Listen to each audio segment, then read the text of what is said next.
How's it going? Welcome back to another part of Tomb Raider 2 on the Mac as the camera spazzes out. But this is the Tibetan Foothills, and I hope you enjoyed that little FMV. It is pretty weird, actually. I mean, I will talk about it a little bit as I just kill Steve French over here. I don't expect anyone to... if you get that reference, let me know. But yeah, the FMV, it is very weird, as people have kind of pointed out, because I mean, the main thing that's kind of weird about it is how you actually escape from the wreck. It's just really weird. I mean, obviously, I guess in hindsight, I kind of think there is like a term for it that you're not really supposed to question it or something, but it did definitely seem really weird the first time I played it. But yeah, so this is probably the first annoying bit of the level. I think they're supposed to be eagles, but eagles or vultures, one of the two, but they are pretty irritating, as I'll talk about a little bit. But that is actually a really good view of the, and actually one of the better skyboxes of this game as well. But yeah, they're kind of, the birds are really irritating because you've kind of got to, it's not as irritating as the aiming in, and obviously I say irritating in a, I don't mean it too negatively, because this game is still really good, but you do have to kind of lure them out, and it is quite... I think I was actually pretty lucky in this run here, but it has definitely got me in the past where I've definitely just sort of been out of control, definitely. And there's something about this level which you definitely just feel a lot... Playing through it, I definitely felt a lot more out of control, definitely, because there's a lot of factors that kind of come into play which really can, which you basically have no control over, and that's kind of weird in a way, because most of the, oh yeah, and we get another damn bird over there, but as I said, it actually went okay, but yeah, the, most of the, especially with the controls of this game, like people have also pointed out, I got a comment on the last part where somebody was saying how much they liked the controls, and yeah, I 100% totally agree. It's definitely my definitely one of my favorite control systems ever, if not my favorite, definitely for this style of game. But yeah, I do think it was done well in the newer Tomb Raiders as well, definitely. But yeah, having said that, there's just a lot of things that make you feel like you're out of control. Like, I think it's mainly the snowmobile. Both when Laura is controlling it, and also just the henchman as well. It is just very easy to get a lot of deaths here, but yeah. So what I did here was, and this is pretty much one of the best ways to do it, I think. I used the M16 here, and I think it's actually better to try to go for the guy on the left first, and there is like a technique you can use with these guys where you jump around them and you actually force them to run around in a circle, which works really well, because that's just the way the AI works, I guess, with these guys. I think it is pretty much the same with most of the henchmen, but yeah, there we get the first secret, and then we finally get to use the very first vehicle of this game, I think, and we get introduced to a new track as well, which I've got a lot of things to say about the snowmobile. Just let me get there. I mean, where do I even begin? But yeah, I think everyone loves this track, though. It kind of makes the snowmobile okay, definitely, and it's the style of it really reminds me a lot of that kind of. I mean, I think I was still in nappies when all this was going on, pretty much, but there's kind of like this British / Dutch / Belgian kind of electro, kind of techno style from the 90s that a lots of DJs used and stuff like that. And it kind of reminds me of that, definitely. It's got this kind of electronic feeling, but I'll just park her up here if I can. But yeah, the snowmobile is one of the things that makes you feel out of control, ironically, in this level, and it's such a big part of this level. And I mean, everyone's kind of shared their opinions about it. Definitely, I mean, everyone seems to kind of dislike the snowmobile. But I'm going to say two things mainly. One, I think it is probably the best vehicle in the Tomb Raider series out of the classics. If you really think about it, it is pretty much the best example of using a vehicle, because it does tend to work. I mean, there's a lot of... believe it or not, there's actually a lot of factors at play. Like, if you think about the levels, design and size, that also comes into play. But yeah, I think the snowmobile is actually probably the best vehicle in the Tomb Raider series out of the originals, because the quad bike, I mean, the quad bike in Tomb Raider 3 just doesn't... I don't fare well with that quad bike, and even worse with, like, the diving equipment, and well, not so much that, but more so just the kayak, I guess. I'm being really negative, aren't I? But yeah, I think the reason why, I mean, in comparison to Tomb Raider 3, the snowmobile kind of works is because you're given a kind of bigger environment to kind of explore, and to kind of both explore, but also kind of basically use it. And I don't know, it just works a lot better, I think, than the quad bike. But having said that, I mean, the Tomb Raider level editor, the thing that was kind of used to make these levels, it's only really made for controlling Lara, and it only really works with controlling Lara. It's not made for vehicles, and I mean, Core Design did a damn good job of actually including the vehicles in a way, because the level editor or the engine or whatever isn't really made for vehicles. So With that in mind, it's actually pretty good, I guess. But the automatic pistols and the Uzis work really well in this level, and the M16 at times as well. But yeah, I was actually trying to once again go through and use nomads, which, yeah, it's actually a lot. It's actually very difficult in this level. I mean, it's kind of it was very difficult in the deck, the previous level. But what I will say, like I kind of briefly mentioned, it was definitely a lot.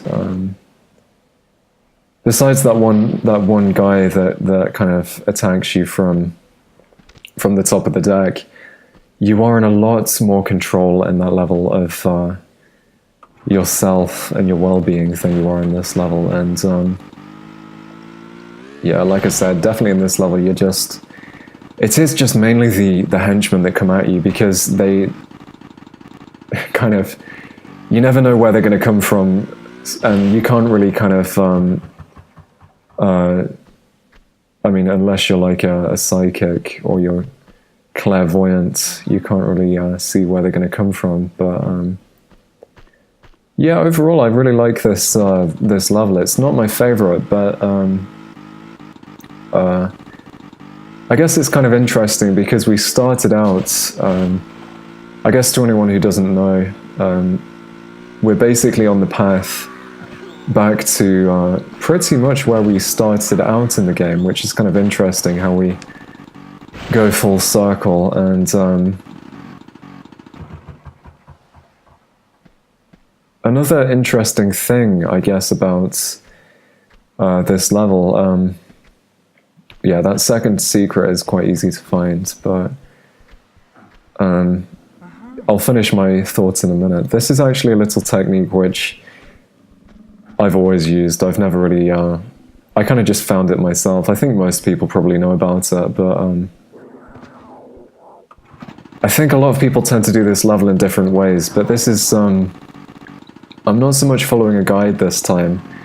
I'm pretty much doing it in my own way, and I did actually kind of find out a few little sneaky tips which might help a few people, but if you were struggling, but I don't think anyone. I think most of the people watching this have definitely completed this game or done a lot of it. But what was I saying? I was saying something about. Yeah, so we go full circle and we come back to where we started out, and the thing about that is, or what I was actually going to say was, weirdly, this is only really the second real natural environment in Tomb Raider 2, if you think about it, because I mean, I think that's we get the Great Wall, which is definitely a natural environment, and then yeah, after that we go straight to Venice, and then we go to obviously the rig, and then we go to the wrecks. So I mean, this is only the second natural environment in the whole game, which is it didn't quite feel like that, because I mean, it's not strictly true in a way, because I would still say the wreck levels kind of have that kind of natural feel, and they kind of definitely, everything still feels very balanced. I wouldn't say it feels bad, but I guess the reason why that kind of is a point is because obviously the game that came after this, Tomb Raider 3, is, yeah, it's a lot different to this game. It's a lot more based in the outdoors, and which is both a good thing and a bad thing, I think. But I guess I could talk about that when I actually play the game. But yeah, so what I was doing here is I thought it would just be worthwhile to collect these grenades, which are down here, because I'm trying not to use the pistols, at least for this level, just to see. I was kind of just seeing if I could do it to make it a bit more interesting, but and it's not quite the same as doing it from the beginning, but you know, whatever. But yeah, we get attacked by a few more snow leopards. So I think the best thing to do if you want to be a coward like me, you want to just jump backwards like so, and then just jump straight back, because that will spawn them. And if you just shoot like 2 of them, and then take the shoot the final one, then yeah, you've done your bit to helping the world, obviously. But yeah, we get 2 more. We get actually 1 more music track, I think, which I think we'll get to hear a little bit later. But yeah, that's another thing I was going to talk about, which was really weird, just really bizarre.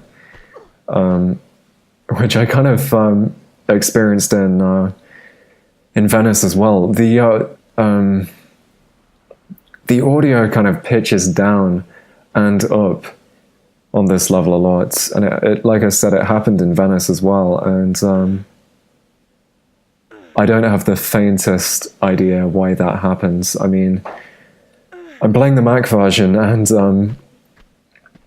in my experience, I have had similar audio issues with. The only other game I've had audio issues with was Vice City, which is quite a famous one, really, because basically on the Mac version, at least the version from the App Store, all the audio is just I think it's because it's not compressed properly. So basically what that means is it kind of juts out and really doesn't work through the speakers in the way it's supposed to. So basically it sounds really awful and kind of clips a lot. And yeah, that's really bizarre for a game which is supposed to be you know, released and out.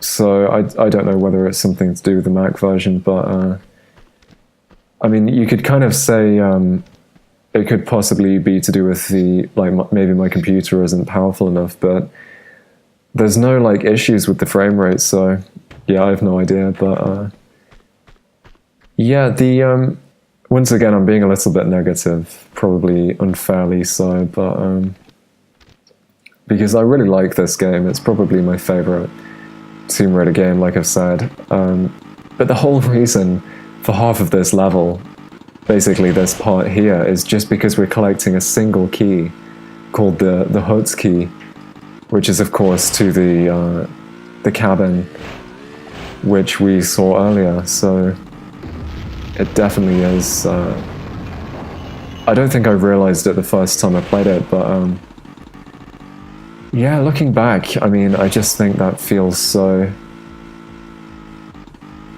kind of yeah, like kind of demotivating, I guess. It doesn't really like motivate me to play the game knowing that, but it's all part of the retro charm, I guess. But yeah, so we get this. This is the key in question, and then this dude over here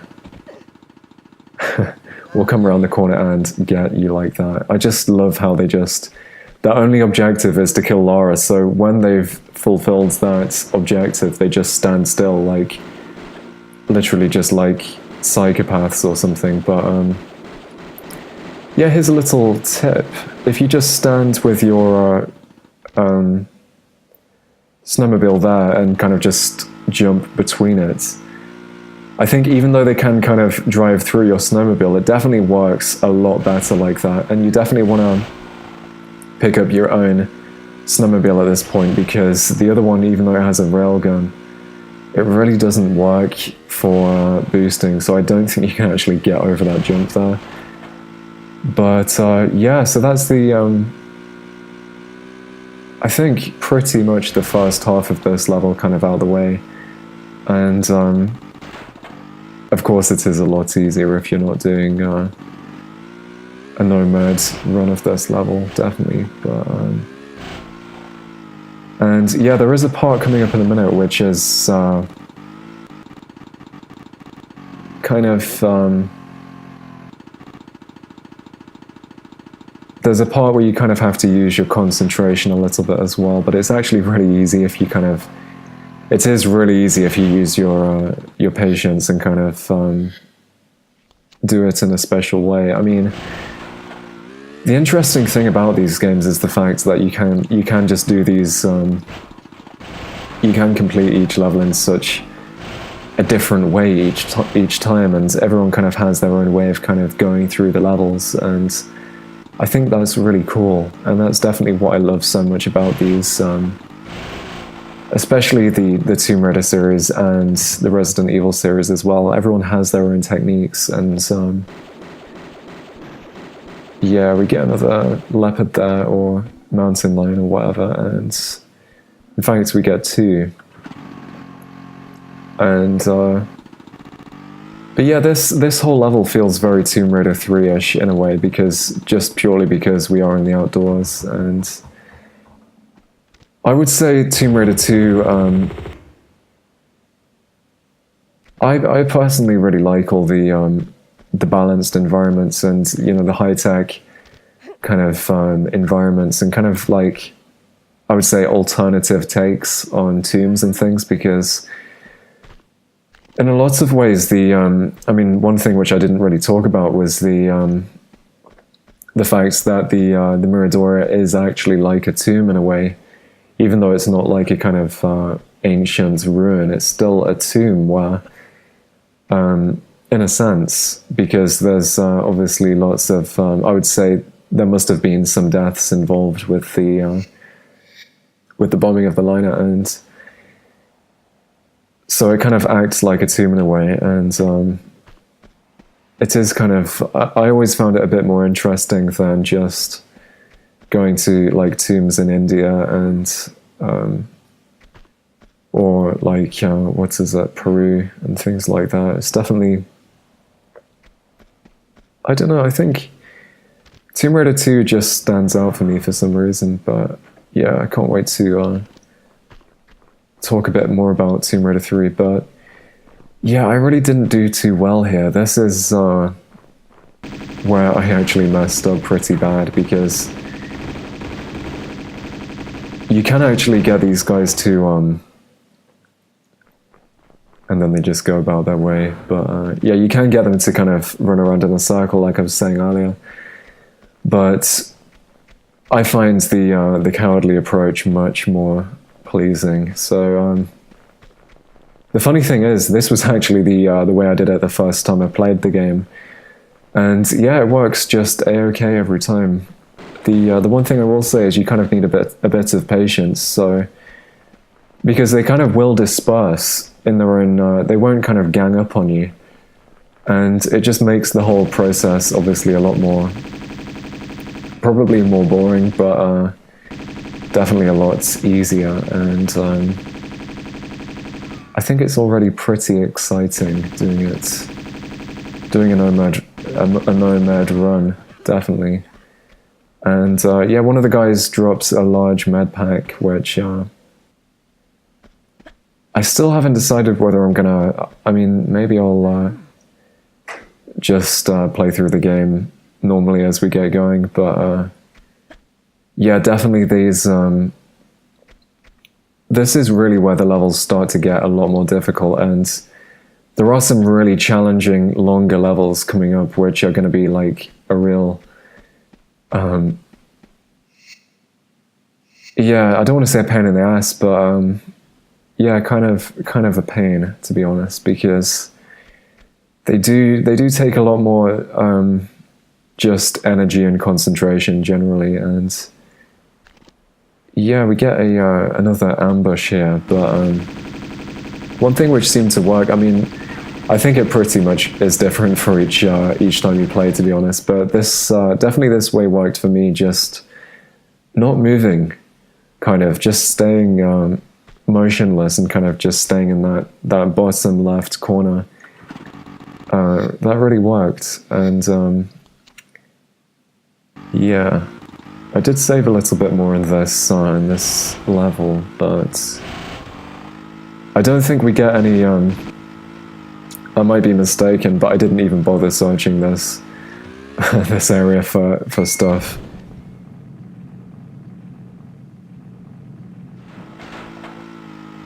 And of course, the thing that makes much more sense is just like basically just, I don't even know what that would be. I mean, just the physics there were just so great, but yeah, I think you're supposed to go on the left like I just did there, but yeah, you could hear the audio kind of pitched up again, which was kind of yeah, I should see if that's happened to anyone else, definitely. I guess it's yeah, and you wanna definitely watch out for the second boulder there. But yeah, we get one thing I will say is kind of in a way the secrets definitely make the game a lot easier in a way, because I think a lot of people associate getting the secrets with being a better player and that kind of thing, and it kind of is to a certain degree, but I mean, imagine how difficult this game would be if you're doing nomads, no pistols, and no secrets. Like, it would be just so difficult to actually go through and yeah, just try to do that. I mean, I can't even imagine. I'm sure it's been done, but yeah, I mean, I think the secrets are really what keep you going if you're doing a no pistol run of this game. But yeah, the skybox in this game is actually really pretty, and really good for the time as well. Definitely. I mean, I know I've said before that the skybox is Inspire and everything, which fair enough was a bit later, by a couple of years or a year or so. But like, I deem the Spire skybox as the best skyboxes on the PS1, I would say, without a doubt, but also not thinking too much, without having played every game out there. But yeah, the skyboxes in, especially Tomb Raider 3, because of the blending, they definitely work a lot better in that game, but they are really good. And this level is, I mean, if you know what you're doing, I guess this level is actually fairly short in a way, but it is another one of those levels where I did definitely take a lot longer the first playthrough, but yeah, don't do this. This was so dumb, and I was barely making it there with the amount of health I had. But yeah, this was another tip which I had for you guys, which I'm sure everyone has done. But if you park her up there and then push your way through as usual, and then jump forward into the block to the right, and yeah, just jump straight back, and you will probably take some damage still, but I mean, just gun them down, because I kind of just thought of that in the moment, and it works pretty much every time. This level has actually gone by a lot quicker than I thought it was going to go. I mean, I did have a few more. There is a dude down there, but I did have a few more deaths, which I didn't include because I'm a cheeky man. But yeah, that is. I just thought I'd save that because I wasn't actually totally sure how to get down, and I think actually my frustration with this level has kind of seeped through into my commentary. So, but the frustration I felt doing this level definitely was worth it, I think, because it is a cool, very rewarding level. It makes you feel like a half-clever person completing it. But yeah, so this overall was just the lead-up, basically, to the Barkang Monastery, which is where we're headed, with the seraph in hand. And yeah, so you just swim up here and go down this little cavern here and to the right, and then yeah, that's the level done. That's the Tibetan Foothills, and I don't know if that's actually a good time. I think it felt like a pretty good time, but yeah, the secrets are pretty easy to find in that part, and but overall it's a really damn hard part overall, because just mainly because of the uncertainty and the lack of control that you feel, I guess. And the snowmobiles definitely add to that difficulty. But I think overall I did pretty good there and came out with a few decent tips. But yeah, I don't think I have anything else to say about it. I mean, I've talked for about half an hour now, so yeah, that pretty much wraps it for the Tibetan Foothills. So yeah, thanks for watching, and until next time, goodbye.